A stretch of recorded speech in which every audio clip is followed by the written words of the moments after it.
दोस्तों आरडब्ल्यू भागीदारी से बीएस हो रहा। दोस्तों हालात खराब हो रहे हैं। अभी कुछ ही दिन पहले डॉक्टर वी के पॉल ने कहा कि दिल्ली में सर्दियों में लगभग 15,000 केस रोज आ सकते हैं। और हालात आप देखिए, आज पिछले 2-3 दिनों से लगातार केसेस बढ़ रहे हैं, लगातार कोरोना के केसेस बढ़ रहे हैं, लगातार कंटेनमेंट जोन्स बढ़ रही हैं और हालात बद से बदतर होते नजर आ रहे हैं। दोस्तों मतलब हमारा आपको डराने का या घबराने का नहीं है, मतलब आपको समझाने का है कि ये सिर्फ कोरोना वायरस नहीं है जो हमें तंग कर रहा है। ये कोरोना वायरस से आगे भी बहुत कुछ है। ये कोरोना वायरस से आगे पोस्ट कोविड कॉम्प्लिकेशंस है। ये कोरोना वायरस से आगे लॉन्ग कोविड है जो हमें तंग कर सकता है, जो हमें हरास कर सकता है, जो हमें परेशान कर सकता है। और इसीलिए हम लगातार इस मुद्दे के ऊपर अपनी चर्चा को जारी रख रहे हैं। इसी मुद्दे पे आज बात करने के लिए हमारे साथ डॉक्टर मोंगा जुड़े हैं। एक जाना माना चेहरा डॉक्टर करुण जैन है हमारे साथ, और साथ में डॉक्टर मनोज दुबे जुड़ रहे हैं, लेकिन उनकी कनेक्टिविटी में कोई प्रॉब्लम है। और आरडब्ल्यू से हमारे साथ संजय गुप्ता जी जुड़े हुए हैं। दोस्तों एक सवाल उठ के आ रहा है, क्या ये कोरोना खत्म होगा भी कि नहीं होगा? और अगर ये कोरोना जाएगा तो जाने से पहले कितना सताएगा? डॉक्टर मोंगा, मैं सबसे पहले आपके पास आ रहा हूं। एक स्टडी आई अभी रिसेंट में जिसमें यह कहा गया कि भाई यूरोप में जितनी डेथ्स हुई कोरोना से, कोविड-19 से, उनमें से 78% उन इलाकों में हुई जहां पर पोल्यूशन ज्यादा था, जहां पर नाइट्रोजन डाइऑक्साइड की मात्रा ज्यादा थी। और यह कहा गया कि अगर वहां पे पोल्यूशन कम होता तो शायद लोगों को बचाया जा सकता था। भारत में 17% जो डेथ्स है कोविड की, उसको पोल्यूशन से जोड़ा जा रहा है। डॉक्टर साहब, हमारी दिल्ली इस समय सबसे मोस्ट पोल्यूटेड कैपिटल है, 4 मोस्ट पोल्यूटेड शहरों से घिरी हुई है इस समय, और सबसे ज्यादा जनसंख्या है। आपको क्या लग रहा है, ये जो कोरोना का, सर्दी का और ये जो पोल्यूशन का मेल है, ये हमें कौन सा खेल दिखाने वाला है? क्या आपको लगता है कि हम ये कह पाएंगे कि कोरोना जाने वाला है? क्योंकि अब लोग तंग आके पूछने लगे हैं कि ये कोरोना आखिर जाएगा कब? डॉक्टर साहब, डॉक्टर मोंगा। गोरा जी, आपने बिल्कुल ठीक चिंता व्यक्त की है कि हम बहुत मुश्किल दौर से गुजर रहे हैं, खासकर अगर दिल्ली की बात करें। खासकर 3 फैक्टर्स, एक वेदर, पोल्यूशन, फेस्टिवल्स, और उसके ऊपर चौथा जो आएगा वो बिहेवियरल इश्यूज हैं हमारे। वेदर की बात करें, मौसम ठंडा होता जा रहा है, हवा की मूवमेंट कम होती चली जा रही है। इस टेम्परेचर के अंदर वायरस का पनपना बहुत अच्छा होता है। ये एकदम जो है रैपिडली मल्टीप्लाई करता है, मल्टीप्लाई होने के साथ साथ एक दूसरों को इन्फेक्ट भी करता है। उसके बाद आज आप फेस्टिवल्स की बात करें, फेस्टिवल्स इतने पास आ गए हैं, लोग इतनी अनियमितता बरत रहे हैं। कोई भी आप 50% लोग सड़क पर बिना मास्क के खड़े हुए आपको मिल रहे हैं, और जिनका मास्क है भी वो चिन के ऊपर या मुंह के ऊपर है, नाक के ऊपर किसी का नहीं। और तीसरा इशू जो सबसे बड़ा पोल्यूशन की, जिसके ऊपर आपका फोकस है आज की तारीख में, मुझे लगता है पोल्यूशन डेफिनेटली एक डेयर डेविल है। ये और अगर मौसम और पोल्यूशन 2 चीजें मिल जाएं तो आप देख रहे हैं यूरोप के अंदर 2-2 लाख केस होने शुरू हो गए, अमेरिका 80,000 से ऊपर चला गया, यूके के अंदर हो गए, रशिया के अंदर हो रहे हैं। ये सारे के सारे देशों में मेनली विंटर्स की वजह से और कई जगह पे पोल्यूशन की वजह से भी हो रहे हैं। और पोल्यूशन से जो डेथ को आपने कोरिलेट किया, बहुत बिल्कुल ठीक किया आपने। पोल्यूशन में खासकर इंडिया जैसे, दिल्ली जैसे नॉर्थ इंडिया के अंदर लोगों के फेफड़े वैसे ही बड़े कंप्रोमाइज हैं। हर साल की इतनी पोल्यूशन कोई वजह से, चाहे हम इसको COPD कहें, चाहे पुल्मोनरी डिजीजेस कहें, उनकी वजह से जितने पार्टिकुलेट मैटर्स हैं वो लोगों के जिसमें में इतने जबरदस्त सेटल्ड हैं कि जरा सा भी ट्रिगर हुआ इन्फेक्शन और पेशेंट विल हैव कॉम्प्लिकेशन। और जो ये कॉम्प्लिकेशंस हैं खासकर एल्डरली लोगों के अंदर, दे विल बी डेडली, हम इसका कोई इलाज नहीं। और एक बात मैंने करी, बिहेवियर का एक वर्ड यूज हो रहा है कोविड फटीग के नाम से, कि 6 महीने 7 महीने से लोग घर पे बैठे रहे, कुछ नौकरी है नहीं, महिलाएं परेशान हैं, बच्चे स्कूल जा नहीं पा रहे, काम आपके पास है नहीं, त्योहार का मौसम है, तो आदमी कहता है यार चल निकल चलता हूँ, कुछ ना कुछ करके आऊँगा। और जब निकलता है तो उसको लगता है कि यार मेरे को तो आज तक नहीं हुआ, मेरे को आज कैसे हो जाएगा। तो ये बिहेवियर इश्यूज हैं, डिस्टेंसिंग ना करना, बार बार जो हाथ धोने की आदत पड़ गई थी वो भी छूटनी शुरू हो गई, और उसके ऊपर से आप बिना मास्क के या बिल्कुल मास्क लटका कर, इवन जवान लड़के लड़कियां जो पढ़े लिखे लोग हैं कॉलेज जाते हुए, उनको देख के तो लगता है कि यार इस देश का कोई भला नहीं कर सकता अगर पढ़ाई का भी इशू नहीं है, लोगों को इतनी अकल नहीं है। I think we can not do anything. इस वक्त तो गोरा जी बात ये हो चुकी है कि सरकारें कुछ कर नहीं सकती इससे ज्यादा जो उन्होंने कर लिया, और पब्लिक जो है इसे मेंटेन करना नहीं चाहती, इसलिए we are in for bad times. मैं 15,000 का आंकड़ा नहीं मानता, लेकिन हाँ 10-12 हज़ार का आंकड़ा दिल्ली के अंदर जरूर आएगा, और जब भी आएगा तब लोगों से स्थिति सुधरेगी नहीं। अस्पतालों में बेड मिलने बंद हो चुके हैं, वेंटिलेटर्स अवेलेबल नहीं है, सरकारें हाथ खड़ा कर रही हैं। अब देखिए क्या क्या होता है।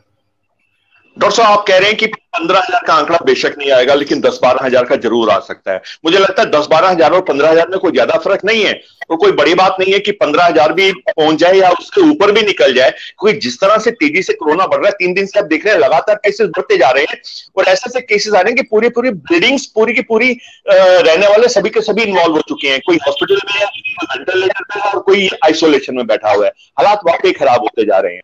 गोरा जी, मैं इसमें एक और ऐड कर दूं, अभी जो ये फिगर मान लो 5800 की 5700 की दिल्ली की आ रही है, इसमें कई परिवार ऐसे हैं जिनके घरों में एक बंदे ने टेस्ट कराया और 4 लोग बीमार पड़े हैं, तो बाकी 4 ने टेस्ट नहीं कराया। आप इसको मल्टीप्लाई कीजिए उस संख्या से, केवल संख्या वही नहीं है जो हमें बताई जा रही है, इसके मल्टीपल्स हैं।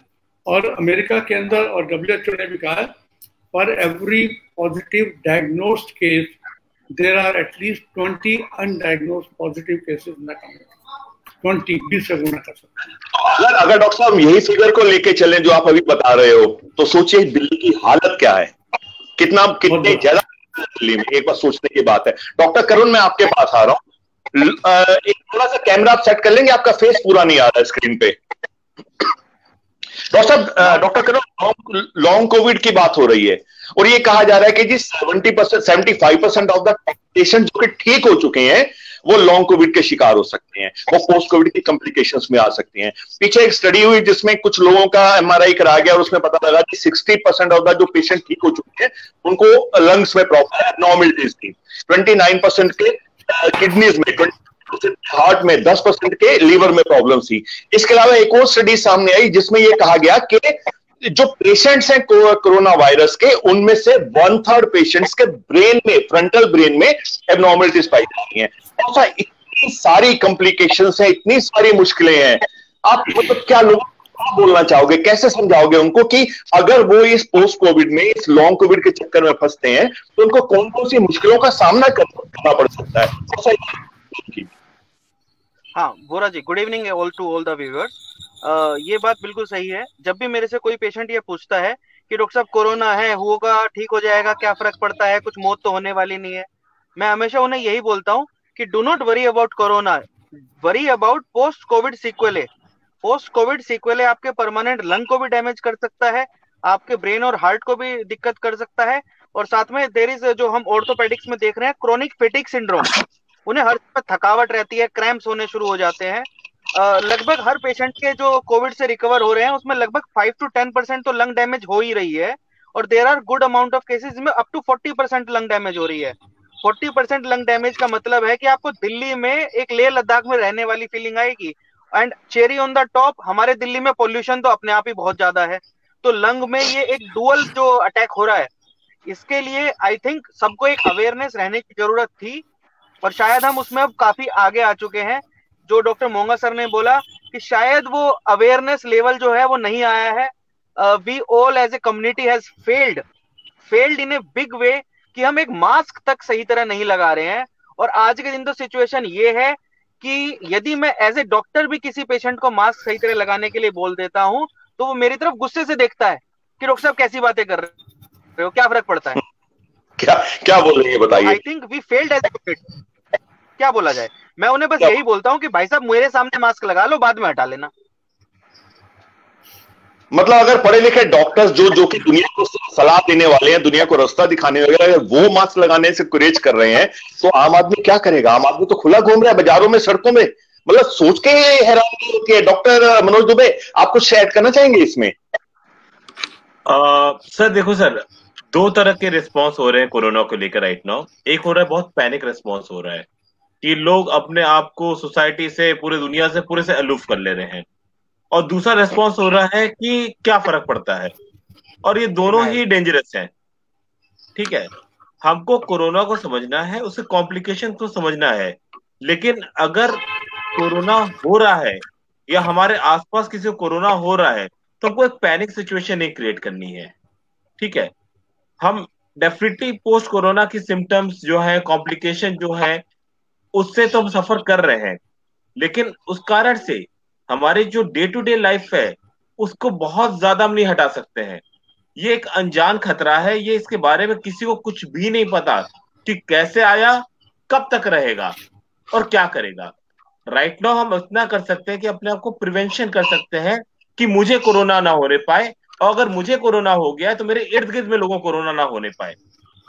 अगर मुझे कोरोना हो गया है तो उसे कॉम्प्लिकेशन में मिनिमाइज कर सकूं अर्ली डायग्नोसिस और अर्ली ट्रीटमेंट से। ठीक है, लेकिन अगर मेरे को कोरोना हो गया है तो मेरे को डिप्रेशन में जाने की जरूरत नहीं है, बहुत परेशान होने की जरूरत नहीं है। कोरोना इन्फेक्शन है, एक वायरस का इन्फेक्शन है। वायरस के इन्फेक्शन के बाद बॉडी के तमाम तरह के रेस्पॉन्स होते हैं। पहला रेस्पॉन्स है कि वायरस बॉडी में आया, बॉडी ने उसको मार दिया। दूसरा रेस्पॉन्स है कि वायरस बॉडी में आया और बॉडी के ढेर सारे हार्मफुल इफेक्ट्स देना शुरू कर दिया। तीसरा रिस्पॉन्स है कि बॉडी ने उसके खिलाफ बहुत रिएक्शन किया और उसके कारण कॉम्प्लिकेशन आ गया। तो इन तीनों को बॉडी के हिसाब से समझना होगा। डॉक्टर के पास जाने से कतराए नहीं, सबसे इंपॉर्टेंट है। लोगों ने क्या किया है कि जहां उनको शक लग रहा है कोरोना है, एक सोशल इतना ज्यादा इसका हवा बना दिया गया है, ये एड्स से भी ज्यादा हवा है।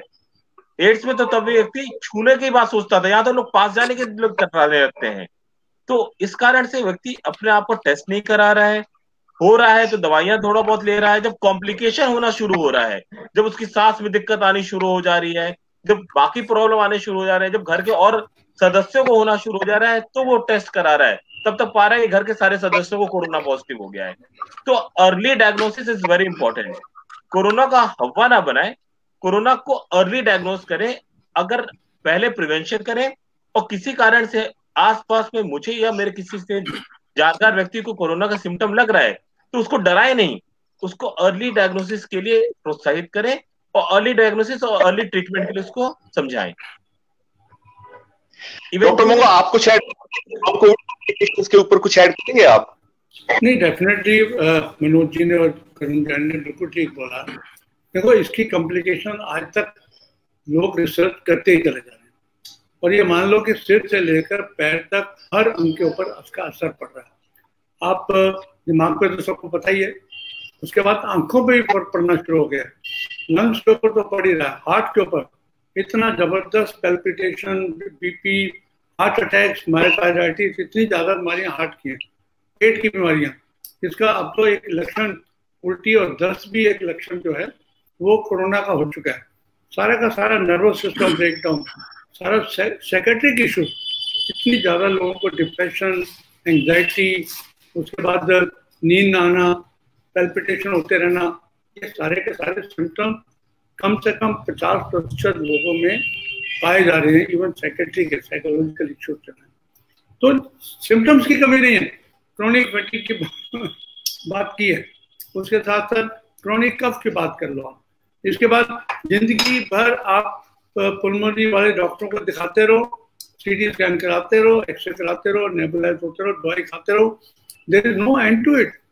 इतनी जबरदस्त इसकी कॉम्प्लिकेशन हैं जो अभी इंडिया में तो बहुत ज़्यादा भी, क्योंकि मौसम ऐसा था, बीमारी बहुत नहीं रही। अभी तो हम फर्स्ट फेज से निकले, बाय द टाइम सेकंड और थर्ड फेज आएंगी, things will be very bad. आपके अधिकतर सेक्रेटरी वाले, पुल्मोनरी वाले जितने भी हैं फेफड़ों के डॉक्टर, उनकी 50% ओपीडी केवल पोस्ट कोविड या कोविड लॉन्ग कोविड की वजह से होने वाली है, ये आप देखते हैं। डॉक्टर दुबे, ये जो पोस्ट कोविड कॉम्प्लिकेशंस की बात है, ये कितने लंबे समय तक चल सकती है? मतलब आज बंदा ठीक हुआ, 3-4 महीने के बाद भी दिख रहा है भी उसको प्रॉब्लम्स हैं, उसके कॉम्प्लिकेशंस हैं, और कहा जा रहा है जी सालों तक भी चल सकता है, महीनों तक भी चल सकता है। अभी तक कोई असेसमेंट, कोई एनालिसिस तो है नहीं इस चीज का। आपके हिसाब से कितना खिंच सकता है ये जो पोस्ट कोविड कॉम्प्लिकेशन है? अगर हम कोविड को एक खतरनाक वायरस के रूप में सिर्फ लें, एक ऐसा वायरस जो कि हमारे बॉडी में इन्फेक्शन कर रहा है और हमारे लंग के सेल्स को डिस्ट्रॉय कर रहा है, उसके खिलाफ बॉडी एक प्रोटेक्टिव मैकेनिज्म की रिएक्शंस दे रही है, जिसके कारण आपका बीपी और सारा इलेक्ट्रोसाइटोकाइंस का स्टॉर्म्स आ रहा है, ढेर सारे इंफ्लामेटरी प्रोडक्ट्स निकल रहे हैं, और वो जो सेकेंडरी जो इंजरीज हो रही हैं वो बॉडी के सीवियर हाइपर इम्यून रिस्पॉन्स के कारण हो रही हैं। तो जो लंग में स्पेसिफिक इंजरी हो रही है वो वायरस के कारण हो रही है, और वो वायरस के कारण जो बॉडी रिस्पॉन्स कर रहा है वो उसका हमें पता नहीं किस एक्सटेंट तक रिस्पॉन्स करेगा, कितनी जल्दी एंटीजन बॉडी से निकल कर बाहर निकल जाएंगे, कितनी देर तक उसका एंटीजन का स्पेसिफिक इफेक्ट बॉडी में रहेगा। तो अभी हम इसके बारे में कुछ बता नहीं सकते। हमको यह है कि सिम्टोमेटिक जो जो अंग जो जो चीजें हमारी इन्वॉल्व हो रही हैं उसको हम अर्ली डायग्नोसिस में रखें, हम एक क्लिनिशियन के पास जाएं, पल्मोलॉजिस्ट के पास जाएं, जरूरत पड़े नेफ्रोलॉजिस्ट की सलाह लें, जरूरत पड़े कार्डियोलॉजिस्ट की सलाह लें, लेकिन उसके कॉम्प्लिकेशंस को हम मिनिमाइज कर दें। ठीक है, इसके बारे में वायरस की बॉडी के रिस्पॉन्स के बारे में किसी को नहीं पता, एकदम ही नोवेल वायरस है। धीरे धीरे क्या होगा ना, वायरस हर बार डिवाइड करते करते करते करते इसकी एंटीजेनिसिटी तो मेंटेन रहेगी, बट इसकी पैथोजेनिसिटी कम होती चली जाएगी। जैसे जैसे इसकी पैथोजेनिसिटी कम होती जाएगी ये बॉडी में रेस्पॉन्स कम देगा, इन्फेक्शन कम देगा, बॉडी इसके खिलाफ भी रेस्पॉन्स कम देगी, क्रॉस इम्यूनिटी डेवलप हो जाएगी। हल्का फुल्का इन्फेक्शन हुआ था तो उसके खिलाफ एंटीबॉडी बॉडी में डेवलप हो जाएगा।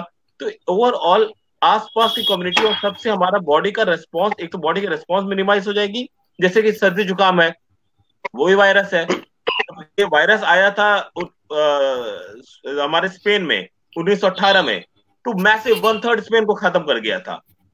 अब सेम वायरस का अलग अलग वेरिएंट आता है और हम 4 दिन में बुखार होकर ठीक हो जाता है, लेकिन इस वायरस का हमको अभी इसकी ना ही पैथोजेनिसिटी के बारे में पता है और ना ही इसके बॉडी के हाइपर रेस्पॉन्स के बारे में पता है। तो जब तक नहीं पता है तब तक हम उसको प्रिवेंशन करें, और अगर हो गया है तो सिम्टोमेटिकली हम ठीक करें। सबसे इंपॉर्टेंट है बीपी मेंटेन करना, सबसे इंपॉर्टेंट है बॉडी के टेम्परेचर की चार्टिंग करके मेंटेन करना, सैचुरेशन को मेंटेन करना। ये सब चीजें अगर जरूरत पड़ रही है तो घर पर करें, अगर नहीं कंट्रोल हो पा रहा है तो प्रेस्टिज डॉक्टर की मदद से हॉस्पिटल में जाके हर चीज को अपना हम सही समय पे मेंटेन करके रखें तो बच सकेंगे, नहीं तो कॉम्प्लिकेशन इंक्रीज ही होगी डे बाय डे। जी डॉक्टर मोंगा, एक कहा जा रहा है कि कोविड से जो कोरोना से जो पेशेंट ठीक हो रहे हैं ये सिर्फ हाफ बैटल वो, ये सिर्फ आधी जंग जीती है, पूरी जंग नहीं जीती है, क्योंकि अभी पोस्ट कोविड कॉम्प्लिकेशंस बाकी जो असिम्टोमेटिक पेशेंट्स हैं, एसिम्टोमेटिक, जिनको पता ही नहीं है कि शायद उनको कोरोना हो चुका है और वो ठीक हो चुके हैं, इस तरह के जो पेशेंट्स हैं पोस्ट कोविड कॉम्प्लिकेशंस हो सकती हैं। और इस सब के बावजूद जैसे अभी बात चल रही थी, लोग खुला क्यों घूम रहे हैं, क्यों परहेज नहीं कर रहे हैं? जैसे अभी डॉक्टर दुबे ने भी कहा कि चलता है एटीट्यूड आ गया है, ऐसा क्यों हो गया है? कोई मास्क नहीं है, कोई सैनिटाइजेशन नहीं है, कोई सोशल डिस्टेंसिंग नहीं है। आप अपने किशन नगर में जाके देखिए कि जो भी ढाबे हैं, जो होटल है, रेस्टोरेंट्स हैं, लोग चिपके खड़े हैं एक दूसरे से, जैसे कोई है। वो कहते हैं चल 4 से 10 आइसोलेशन कर लेंगे, जो होगा दिखी जाएगी, बाद में शुरू हो जाएगा काम धंधा। लेकिन हकीकत यह है कि जो post Covid complication corona virus से ज्यादा, और सर ये क्यों चेंज आ रहा है? देखो बोरा जी, बेसिकली इसको आप 3 पार्ट में ले सकते हैं। एक तो बिल्कुल हल्का फुल्का जुकाम खांसी हुआ और बंदा ठीक हो गया। दूसरे ऐसे सिम्टम्स हैं जो माइल्ड टू मॉडरेट है, जिनको थोड़ी सांस की दिक्कत हुई, ऑक्सीजन सैचुरेशन कम हुई। और तीसरे वो लोग हैं जिनको हॉस्पिटलाइज करना पड़ा या वेंटिलेटर पर पड़ा। अब जिसको नहीं हुआ ना, उसको आभास ही नहीं है कि बीमारी कितनी कॉम्प्लिकेटेड हो सकती है। और जिसके घर में हो गया, जिसके घर में पॉजिटिव हो गया, घर पे बैठना शुरू हो गया, ऑक्सीजन सैचुरेशन कम हो गई, डॉक्टरों के चक्कर लगने शुरू हो गए, उस परिवार को आभास होता है कि तकलीफ क्या है। और जिसके घर में वेंटिलेटर पे जाता है, वेंटिलेटर नहीं मिलता, और या जिसके घर में मृत्यु हो जाती है, उस आदमी से पूछो, हम मृत्यु दर बोलते हैं 1.5%, लेकिन उस परिवार के लिए वो मृत्यु दर 100% है। जब person in the family blood earner था या जो भी था, एक व्यक्ति अगर मरता है कोविड की वजह से तो उस परिवार का 100% आंकड़ा होता है। लेकिन लोग इस बात को रियलाइज नहीं करते। मेरे तो जो अपना फेसबुक लाइव प्रोग्राम रोज करता हूँ, आज करीब 125वां प्रोग्राम है, मैं लोगों को ये बोलता हूँ आप इसमें ये ना पूछो कि 1.5% मर रहे हैं, मैं नहीं मरूंगा 98 में से, लेकिन जो मर रहा है वो भी हमारे जैसा तुम्हारे जैसा एक आदमी है, लापरवाही की होगी। कई लोगों में हो सकता है थोड़ी लापरवाही से बीमारी ज्यादा हो रही हो, लेकिन अगर आप लापरवाही इतनी ज्यादा कर रहे हो और बीमारी ना हो, ये नहीं हो सकता। बीमारी तो होगी होगी। इसने ट्रंप को नहीं छोड़ा, इसने भारत सरकार के मंत्रियों को नहीं छोड़ा, यूके के उसको नहीं छोड़ा, किसी को नहीं छोड़ा। जो भी लापरवाही, आज की तारीख में देखो बिहार में इलेक्शन हो रहे हैं, लाखों की संख्या में भीड़ है, कोई जो वक्ता है बिना मास्क के सब लोग मिल रहे हैं, सोशल डिस्टेंसिंग है नहीं, तो बीमारी फैलेगी।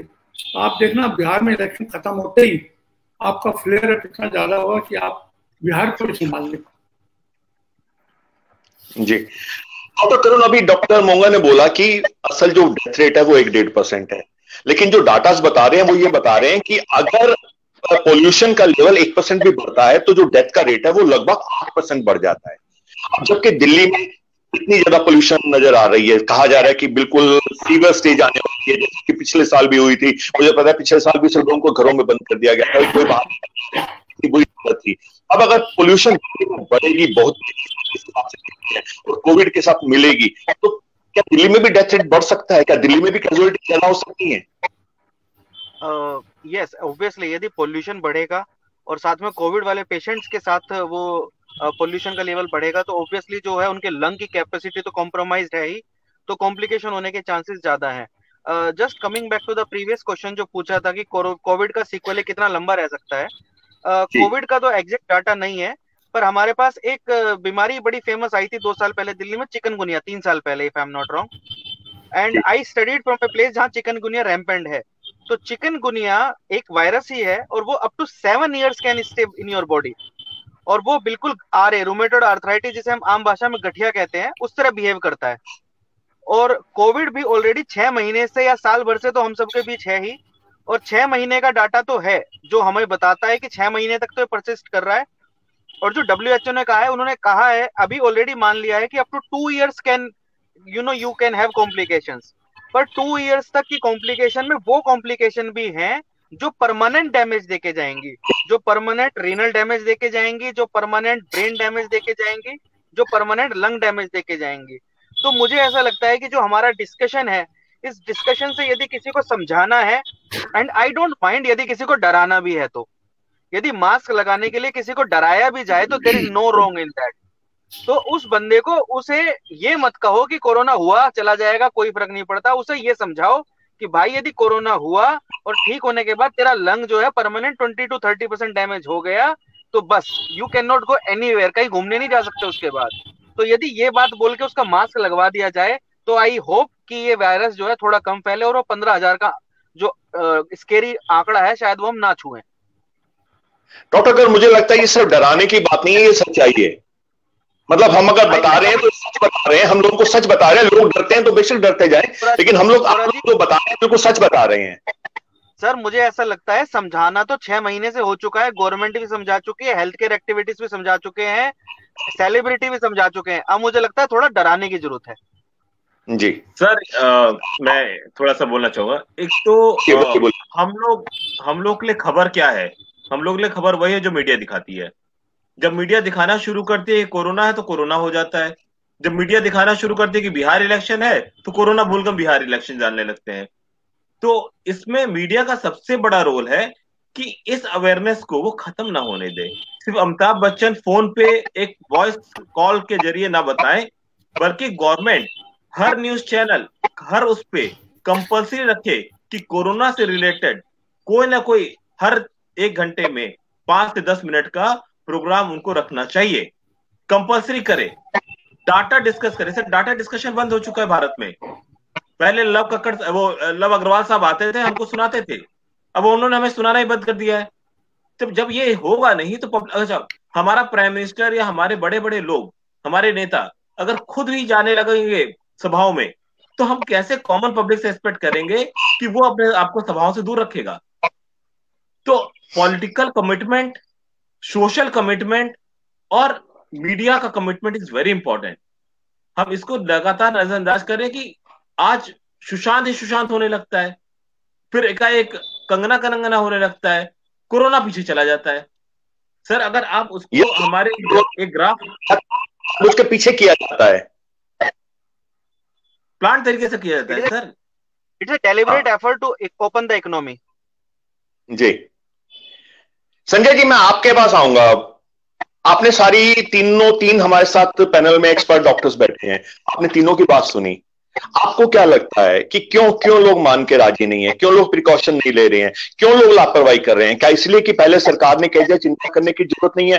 क्या इसलिए कि पहले हमारे दिल्ली के हेल्थ मिनिस्टर ने कहा कि कोरोना तो 2-4-10 दिनों में कम होने वाला है, नीचे जाने वाला रहा? शायद आज ही हेल्थ मिनिस्टर दोबारा बोल रहे हैं कि तो तीसरा फेज शुरू हो गया। मतलब इतने बुरे हालात लग रहे हैं, लेकिन इसके बावजूद सारे बाजार खुले हैं, सारा मार्केटें खुली है, कहीं कोई चेक नहीं है, कोई कंट्रोल नहीं है, इवन कंटेनमेंट जोन में भी कोई कंटेनमेंट नहीं है। मतलब क्या लगता है आपको, क्या हम कह सकते हैं कि ये कोरोना कब जाएगा? वोरा साहब, दिल्ली की कंडीशन आपसे छुपी हुई नहीं है। दिल्ली सरकार जो है, पहले तो कंप्लीटली आपने लॉकडाउन किया, जो सेंटर ने इम्पोज किया था कंप्लीटली। उस वक्त एक स्टार्टिंग फेज था जब कोरोना स्टार्ट हुआ था, जरूरी था उसको लाना ताकि हेल्थ के जो इंफ्रास्ट्रक्चर है उसे क्रिएट किया जा सके। अनफॉर्चुनेटली दिल्ली में और पूरे ही हिंदुस्तान के अंदर हम वो हेल्थ इंफ्रास्ट्रक्चर क्रिएट नहीं कर सके, और जैसे जैसे केस आपको दिखा कि कम हो रहे हैं, तो कम नहीं हो रहे थे। वो खाली जो टेस्टिंग का लेवल था वो हर स्टेट के अंदर और दिल्ली के अंदर भी बहुत लो पे था। और आपने क्या किया, रैपिड टेस्ट कर दिए। रैपिड टेस्ट के अंदर आदमी आया 2 से 3 सेकंड के अंदर, उसने टेस्ट कराया और वो नेगेटिव की रिपोर्ट लेकर बड़ा खुश खुश चला गया। उन्होंने सिर्फ क्या किया कि दिल्ली का मैं पर्टिकुलर एग्जांपल देता हूं, हमने कई जगह के ऊपर रैपिड टेस्ट की वैन्स जो है इनवाइट करी और उनको बुलाया। 250 से 300 केस उन्होंने किया और उसके अंदर एक आपका पॉजिटिव केस निकला। एक पॉजिटिव था नहीं साहब, जो एसिम्प्टोमेटिक केस था उसके लिए उन्होंने आरटी-पीसीआर किया ही नहीं। दिल्ली के अंदर एट प्रेजेंट ये कंडीशन है कि जितनी गवर्नमेंट की टेस्टिंग लैब्स हैं उनके अंदर आरटी-पीसीआर टेस्ट वीक में 1 दिन या मैक्सिमम 2 दिन हो रहा है।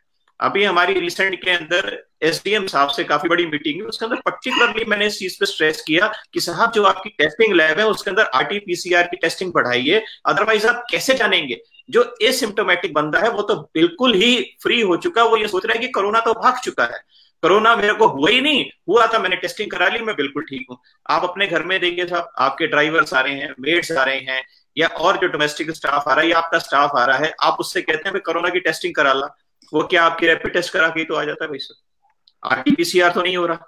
आपको ये भी नहीं पता कि उसने कितना इन्फेक्शन फैलाया। अब साहब एक क्या है कि टेस्टिंग नाम से ना आदमी घबरा रहा है, वो टेस्टिंग नहीं कराना चाहता। जैसे उसे फीवर आया, एक दिन उसने पैरासीटामोल खाई, अगले दिन सुबह फीवर गायब हुआ और 2 दिन के अंदर जो है वो कहता है मैं तो बिल्कुल ठीक हो गया। और जबकि वो आने वाले डॉक्टर साहब समझ सकते हैं कि 7 डेज के लिए वो कंटिन्यूअसली स्प्रेड करता रहता है। एक आदमी कम से कम लेके आपके 200 आदमियों को इन्फेक्ट कर रहा है।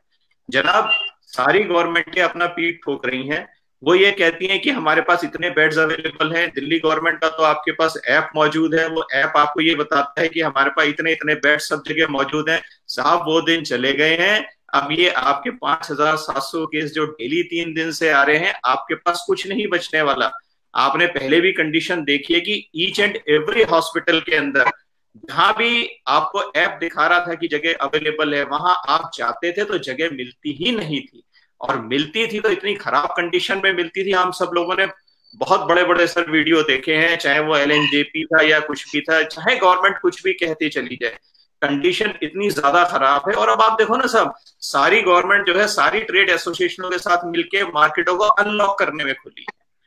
एक मार्केट में अगर आप चांदनी चौक चले जाइए साहब, चांदनी चौक में मेरा पुराना ऑफिस था, मैंने जाना छोड़ दिया। आदमी पे आदमी चल रहा है, कोई सोशल डिस्टेंसिंग नहीं है, कोई मास्क नहीं है। आप देखिए लॉकडाउन के वक्त इवन जो पुलिस थी वो थोड़ी प्रोएक्टिव थी, उन्होंने काफी कंट्रोल किया, लोगों को रोका भी। अब तो वो भी आराम से बैठे हुए हैं, किसी को कोई आवश्यकता नहीं है। सारे एसडीएम के से यही मिल रहे हैं कि सारी दुनिया में दोबारा से लॉकडाउन शुरू हो गए हैं। यूरोप में सब जगह लॉकडाउन अनाउंस हो चुके हैं, स्पेन, फ्रांस, हर तरफ जर्मनी, हर तरफ लंदन से कल मेरी बात चल रही थी, सब जगह यही हाल है, दोबारा से लॉकडाउन हो चुके हैं और हालात दोबारा से बद से बदतर होते जा रहे हैं। सर सबसे इम्पोर्टेंट था लॉकडाउन। बोले सर, हम तो साहब लॉकडाउन को ना भूल चुके हैं। ये lockdown at present right time है दोबारा से इम्पोज करने का। जैसे यूरोप के अंदर देखिए साहब, ब्रिटेन के अंदर दोबारा से लॉकडाउन ला रहे हैं, आयरलैंड के अंदर उन्होंने लॉकडाउन 5 जो स्टेज है वो ले आए हैं। सिमिलर कंडीशन आपके फ्रांस में क्रिएट हो रही है। तो क्या वही कंट्रीज अफेक्टेड रहेंगे? हम बिल्कुल अनअफेक्टेड हैं। क्या हमारा भारत देश सर इतना महान हो गया कि इस बीमारी से बच जाएगा? नहीं जनाब, बिल्कुल नहीं बचने वाला है ये। जब तक दोबारा लॉकडाउन एक इंडिया के अंदर इम्पोज दोबारा नहीं किया जाएगा, ये कंडीशन बद से बदतर होने ही वाली है साहब। डॉक्टर करुण, डॉक्टर दुबे, आप दोनों से मेरा एक सवाल, जैसा कि डॉक्टर वीके पॉल ने कहा जी 15,000 के करीब केस आ सकते हैं और 5-6 हजार केसेस तो समझो आने शुरू हो गए हैं, तीसरा दिन आज चल रहा है। ठीक है, ये कहा जा रहा है कि 20% ऑफ द सर्ज जो होगी वो मॉडरेट टू सीवियर इंफेक्शन होगी और उनको हॉस्पिटलाइजेशन की जरूरत होगी। अभी डॉक्टर मोंगा भी कह रहे थे कि भी हाँ कहीं बेड नहीं मिलेगा, कहीं कुछ नहीं मिलेगा। तो अगर इस हिसाब से 15,000 नहीं 10,000 12,000 केसेस भी आते हैं और अगर उसमें से 20% रोज अगर उनको बेड चाहिए, वेंटिलेटर चाहिए, ऑक्सीजन चाहिए, तो डॉक्टर साहब कैसे मैनेज होगा? कहां से इंफ्रास्ट्रक्चर आएगा? यहां तो कुछ नजर ही नहीं आ रहा। डॉक्टर दुबे, डॉक्टर करुण, आपके क्या कमेंट्स हैं इसके ऊपर? I think you are right. जिस तरह से हमारी सिचुएशन है, चाहे वो गवर्नमेंट सेटअप हो या प्राइवेट सेटअप हो, शायद हमारे पास इतना मैन पावर, इतना वेंटिलेटर पावर, इतने बेड पावर नहीं है कि हम सारे पेशेंट्स को एकोमोडेट कर पाए। चाहे जो गवर्नमेंट ने मैरिज हॉल्स में और इन सब जगह जो है बेड लगाए भी थे, but I don't think so कि यदि इतने ज्यादा केस आएंगे तो कोई भी मैनेज कर पाएगा। और दैट विल क्रिएट ए बहुत बड़ी ग्रेव सिचुएशन क्रिएट हो जाएगी जब इतने सारे पेशेंट क्रिएट होंगे। हॉस्पिटलों के बाहर लाइनें लगेंगी यदि इसी तरह की सिचुएशन रहा। I hope, I pray to my god कि इस तरह की सिचुएशन ना हो, बट जिस जिस जिस सिचुएशन से हम जा रहे हैं, शायद क्वेश्चन मार्क के साथ ये हो सकता है। और शायद इसी चीज से हम सबको एक टेक होम मैसेज लेना चाहिए कि हम अपनी जितनी हो सके प्रिकॉशन ले, आगे जो होगा देखी जाएगी, पर एटलीस्ट मास्क तो लगा लेते हैं। जी डॉक्टर करुण। डॉक्टर करुण एब्सोल्युटली सही कह रहे हैं। बेसिकली हम गवर्नमेंट के पीछे ना पड़े बल्कि अपने पीछे पड़े। हम अपने आप को समझाएं कि हमको क्या करना है। मैं हूं, मेरे घर में 70 साल के माँ बाप हैं, मेरे एक छोटी 2 बेटियां हैं जो कि 6 साल और 1 साल की हैं। अब मेरी रेस्पॉन्सिबिलिटी ये नहीं होती कि मैं अपने आप को स्वच्छ रखूं या स्वस्थ रखूं, बल्कि मेरी रेस्पॉन्सिबिलिटी कि मुझे ना इन्फेक्शन हो ताकि मेरे माँ बाप बचे रहें। उनको तो मैंने घर में रोक दिया है, लेकिन मैं स्रोत हूं जो बाहर जा रहा हूं। मुझे पूरे समय तक अपना मास्क लगाना है, क्योंकि हो सकता है कि मैं सिर्फ एक सर्दी जुकाम लेकर वापस ठीक हो जाऊं, लेकिन जरूरी नहीं कि मेरे माँ बाप को मुझसे हुआ तो हो सकता है वो वेंटिलेटर पर चले जाए। तो हर इंडिविजुअल अपनी रेस्पॉन्सिबिलिटी समझे। एक इंडिविजुअल ये बात मानकर चले कि अगर मुझे कोरोना हुआ तो मैं 10 लोगों को फैलाऊंगा, उसमें से 2 लोग सीवियर हो जाएंगे, मुझे कोरोना नहीं होना है, मुझे कोरोना नहीं होना है। उसमें से मेरे घर के बंदे भी हो सकते हैं, मेरे माँ बाप भी हो सकते हैं, मेरे भाई बहन भी हो सकते हैं, मेरे भाई बहन भी हो सकते हैं। फाइनेंशियल ड्रेन होगा, फिजिकल हानि होगी, सारा कुछ हानि होगा। बिल्कुल। डॉक्टर साहब, टाइम हमारा ऑलमोस्ट खत्म होने पे है। मैं सिर्फ ये चाहूंगा फाइनल कमेंट्स 1-1 मिनट में सारे, एक बार जो फाइनल लोगों को बोलना चाहते हैं। संजय जी पहले आप ही बोल लीजिए। सर मैं तो ये कहना चाहूंगा कि मास्क जो है वो हमारे चेहरों से उतर चुका है, और मार्केट के अंदर भी आपको मास्क जो है लोग लगा के तो घूमते हैं लेकिन उसे नीचे करके घूमते हैं। तो जरूरत ही क्या है सर शो करने की? उनसे कहिए कि मास्क ही उतार के फेंक दें साहब। हम तो मास्क लगा के चलेंगे और सबको हमें टोकना चाहिए, जो भी आदमी दिखे कि प्लीज मास्क को लगाइए और उसे प्रॉपरली लगाइए। मास्क लगाने से बात नहीं बनेगी, प्रॉपरली लगाने से बात बनेगी। दैट वे हम 70% इन्फेक्शन जो है वो रोक सकते हैं। डॉक्टर करुण, क्या आरडब्ल्यूए कुछ इस तरह का कैंपेन चला सकता है कि मास्क नहीं तो सामान नहीं, या मास्क नहीं तो ट्रैवल नहीं? जो बंदा रिक्शा में बिठा रहा है वो इस तरह का मैसेज दे कि नहीं जी मास्क नहीं लगाया तो मैं नहीं बिठाऊंगा। जो सामान लेने जा रहा है किराना स्टोर पे, डिपार्टमेंटल स्टोर पे, कि आपने मास्क नहीं लगाया तो मैं सामान नहीं दूंगा। तो यदि जो व्यापारी वर्ग है हमारा, यदि वो ये स्ट्रिक्टली डिसीजन ले ले कि मास्क नहीं तो सामान नहीं, तो शायद ये प्रेशर में ही बंदे मास्क लगाना शुरू कर दे। और सब दिक्कत यह है कि आरडब्ल्यूएस के पास कोई एम्पावरमेंट नहीं है। आरडब्ल्यूएस करना बहुत कुछ चाहते हैं लेकिन उसके हाथ में कुछ नहीं है। और जहां तक दुकानदारों की, रिक्शा वालों की बात है, उन लोगों ने खुद ही मास्क नहीं लगाए हो, तो लोगों से क्या बोलेंगे कि मास्क लगाएं? तो बड़ी बड़ी एक अजीब सी सिचुएशन बनी पड़ी है। डॉक्टर दुबे, आपका फाइनल कमेंट। सर रामचरितमानस में लिखा है, भय बिन होए न प्रीत, बिना डर के प्यार नहीं होता है। तो इसमें भय हमारे तरफ से गवर्नमेंट ही दिला सकती है। भाई हमारे तरफ से मीडिया ही दिला सकती है, हर इंडिविजुअल को समझा सकती है कि क्या खतरा हो सकता है कोरोना का, ये मीडिया बताएगी। और अगर तुम प्रिकॉशन नहीं ले रहे हो तो तुम्हारे खिलाफ क्या एक्शन लिया जा सकता है, ये गवर्नमेंट बताएगा। तो गवर्नमेंट अपनी जिम्मेदारी से भाग नहीं सकती है।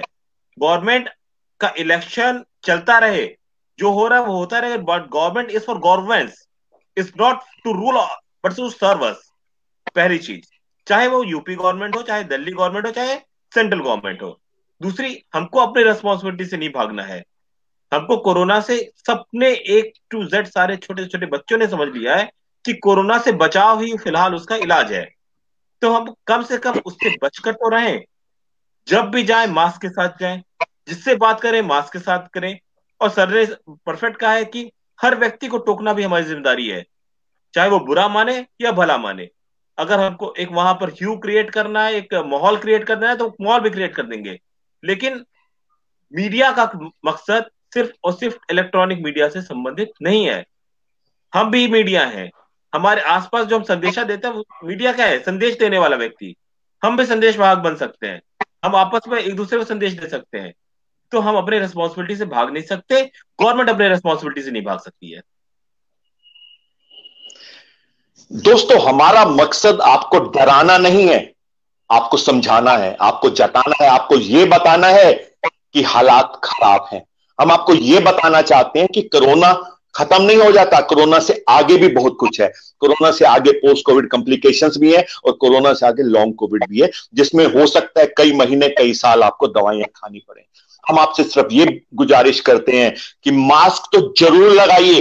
और मास्क का मतलब ये नहीं कि खाली ठोडी ढक लिया, मुंह ढक लिया, आपका नाक मुंह पूरे का पूरा ढका होना चाहिए। मास्क का मतलब ये है। सोशल डिस्टेंसिंग मेंटेन कीजिए, बहुत जरूरी है। नहीं करेंगे तो आप अपने को नहीं, अपने परिवार को, अपने घर वालों को भी धोखा दे रहे हैं। क्योंकि अगर आप उसमें लिप्त होकर घर आएंगे तो आपके माँ बाप, आपके भाई बहन, आपके बच्चे, कोई भी उसमें इन्फेक्टेड हो सकता है। और किसी को भी हॉस्पिटल की, किसी को भी वेंटिलेटर की, ऑक्सीजन की जरूरत पड़ सकती है। और साथ के साथ हाथ धोते रहिए, बहुत जरूरी है। थोड़ी सी प्रिकॉशंस लेने से अगर आप कोविड से बच सकते हैं, पोस्ट कोविड से बच सकते हैं, लॉन्ग कोविड से बच सकते हैं, और इसके बावजूद भी अगर आप प्रिकॉशंस ना लें तो गलती आपकी होगी, हमारी नहीं। दोस्तों, पर्पस हमारा सिर्फ आपको अवेयर करना है। अगर आपको वीडियो पसंद आया तो लाइक कीजिए, शेयर कीजिए, कमेंट कीजिए। हो सकता है आपका शेयर आपके किसी रिश्तेदार, किसी दोस्त, किसी नाती को की जिंदगी बचाने के काम आ जाए, क्योंकि जो इंफॉर्मेशन हम यहाँ पे शेयर कर रहे हैं बड़ी जरूरी इंफॉर्मेशन है। दोस्तों, आज सिर्फ इतना ही। इसी कड़ी में अगली बार, अगले प्रोग्राम को लेकर बहुत जल्द आपके साथ, आपके सामने हाजिर होंगे।